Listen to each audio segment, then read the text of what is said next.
ઈ memo ભરવા માટે તમને પણ કોઈ કોલ આવે અને ઓનલાઈન પેમેન્ટની વાત કરે તો સાવધાન થવાની જરૂર છે. ટ્રાફિક પોલીસનું નામ દઈને નાગરિકો પાસેથી દંડના નામે પડાવતા પૈસાનો કિસ્સો સામે આવ્યો. એક તરફ રાજ્યભરમાં પોલીસ દ્વારા ટ્રાફિક ડ્રાઈવ હાથ ધરવામાં આવી છે. ટ્રાફિકના નિયમોને લઈને નાગરિકો જાગૃત રહે તે માટે ડ્રાઈવ હાથ ધરવામાં આવી છે. ત્યારે કેટલાક શખ્સો દ્વારા પોલીસની ડ્રાઈવનો હવાલો આપીને લોકો સાથે છેતરપિંડી કરાઈ રહી છે. ટ્રાફિક ઈ મેમોનો ડર બતાવી લોકો પાસેથી પૈસા પડાવાઈ રહ્યું હોવાનું પોલીસના ધ્યાને આવતા નાગરિકોને સચેત રહેવા અપીલ કરવામાં આવી છે. આ મામલે ટ્રાફિક ડીસીપીએ જનતાને આ પ્રકારના ઠગબાજોથી બચવા માટે જાગૃત કર્યા છે. ઈ મેમો વસૂલવા માટે સુરત ટ્રાફિક પોલીસ તરફથી કોઈ ફોન કોલ ન કરાતા હોવાની સ્પષ્ટતા કરી હતી. દંડ વસૂલાતના ફોન આવે તો તાત્કાલિક 100 નંબર પર ફોન કરીને ફરિયાદ નોંધાવવા અપીલ પણ કરી હતી.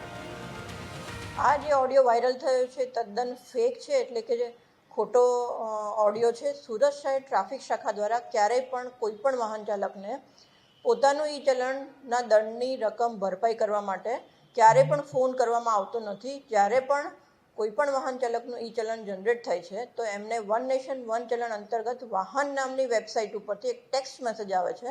એ ટેક્સ્ટ મેસેજ પર આપેલી લિંકમાં જવાથી કોઈ પણ વાહન ચાલક પોતાનો વાહન નંબર નાખી અને ચલણની દંડની રકમ ઓનલાઈન ભરપાઈ કરી શકે છે. ચલણ ભરપાઈ કરવા માટેની બે સિસ્ટમ છે, એક તો ઓફલાઈન છે અને બીજી ઓનલાઈન છે. આ ઓફલાઈન તમે સુરત શહેરના કોઈ પણ એસીપીની ઓફિસમાં, સાથે સાથે ટ્રાફિકના પીઆઈની ઓફિસમાં અને સીપી ઓફિસમાં આવેલા ઈ ચલણના રૂમમાં તમે ઓફલાઈન તમારી ઈ ચલણની દંડની રકમ ભરપાઈ કરી શકો છો. અને ઓનલાઈન જે છે એ વાહનની વેબસાઇટ પરથી જઈ અને તમે ત્યાં લિંક કરીને પોતાનો વાહન નંબર નાખવાથી ઓનલાઈન ચલણ ભરપાઈ થઈ શકે છે. તેથી આવા કોઈ પણ પ્રકારના જો કોલ વાહન ચાલકને આવે કે અમે સુરત સિટી ટ્રાફિક શાખા બ્રાન્ચમાંથી બોલી રહ્યા છે અને તમારું ઈ ચલણ આ નંબર વાહન નંબર છે ને તમારું ઈ ચલણ ભરપાઈ કરવા માટે તમારે અમે આપેલા QR કોડ ઉપર સ્કેન કરો, તો ક્યારેય પણ QR કોડ સ્કેન કરવાનો નહીં. એટલા માટે કે ફેક ઓડિયો છે અને જેની મદદથી તમારી સાથે સાયબર ફ્રોડ થઈ શકે છે. જેથી ફક્ત ને ફક્ત વેબસાઇટ પર લિંક કરીને જે તમારા ફોનમાં ટેક્સ્ટ મેસેજ આવે છે અથવા તો કોઈ પણ ઓફલાઈન અમે જે બતાવેલી જગ્યાઓ છે ત્યાં જઈને આપનું ઈ ચલણ આપ ભરપાઈ કરી શકો છો. આવો કોલ આવે તો પછી શું કરવું?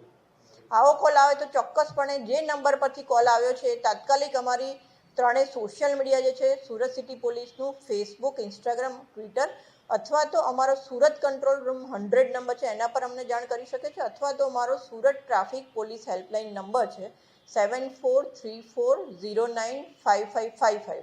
એમના પર અમારો સંપર્ક કરીને જે નંબર પરથી આ ફોન આવ્યો છે એની તરત જ અમને જાણ કરી શકે છે. જેથી અમે જે ફોન નંબર પરથી આ માહિતી આપવામાં આવે છે એમના વિરુદ્ધ સાયબર ક્રાઇમ હેઠળ ગુનો દાખલ કરવામાં આવશે.